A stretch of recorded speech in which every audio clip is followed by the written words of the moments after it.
রাজ্যে অব্যাহত রয়েছে গাঁজা বাণিজ্য এবং গাঁজা পাচার বাণিজ্য অব্যাহত রয়েছে, যা যথারীতি আমরা প্রত্যেকবার দেখতে পাই। এবং সেই জায়গায় দাঁড়িয়ে এখন মহিলারা এই পাচার বাণিজ্যের সঙ্গে কিংবা এই গাঁজা কারবারের সঙ্গে যুক্ত হয়ে যাচ্ছে, এমনই অভিযোগ কিংবা এমনই বিষয় এবার উঠে আসে সোনামুড়া থেকে। মঙ্গলবার সকালবেলাতেই সোনামুড়া থানার পুলিশ নেশা কারবারের সঙ্গে যুক্ত থাকার অভিযোগে একজন মহিলা নেশা কারবারিকে গ্রেফতার করে।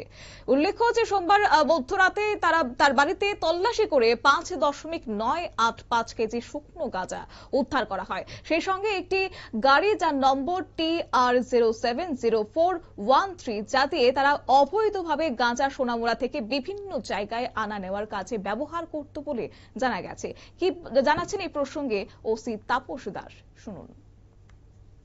সাদা রঙের ইকো গাড়ি, যার নাম্বার হলো TR070413, হোয়াইট কালার, এটা দিয়ে গাঁজা ভর্তি আসবে।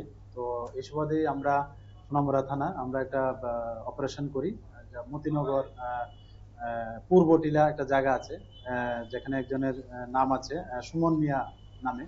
তো আমরা যথারীতি ওনার বাড়িতে রেড করি এবং গাড়িটাও আমরা পাই। তো ওনার বাড়ি থেকে আমরা মোট একটা প্যাকেট গাঁজা ভর্তি সেলুটেপ বাদামি রঙের একটা প্যাকেট আমরা উদ্ধার করি। সেই সঙ্গে একটা বাকেটও উদ্ধার করি সাদা রঙের, যেখানে সর্বমোট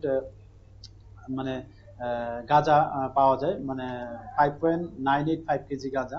তো আমরা আজকে ভোর রাত্রে আমরা একটা এনডিপিএস দ্বারায় মামলা নিয়েছি এবং এই মামলার যিনি প্রিন্সিপাল একিউজ, তিনি যদিও ওই সময় পলাতক ছিল, পুলিশ ভেহিকেলের টের পেয়ে উনি বাড়ি থেকে পলায়ন করছিলেন।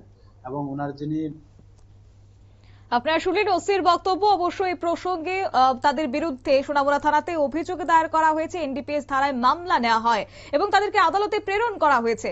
গ্রেপ্তারকৃত মহিলা নেশা কারবারির নাম পপি আক্তার, যার বয়স 23 বছর, বাড়ি সোনামুড়া থানার অন্তর্গত মতিনগর পূর্ব টিলায়। তবে এও খবর রয়েছে, ওই মহিলাকে জিজ্ঞাসাবাদ করে ওই এলাকার আরো মাদক ব্যবসার সঙ্গে যারা জড়িত রয়েছেন তাদের নাম ঠিকানা পাওয়া গেছে। নিয়ে নিচ্ছি ছোট্ট একটি বিজ্ঞাপন বিরতির, সঙ্গে থাকুন।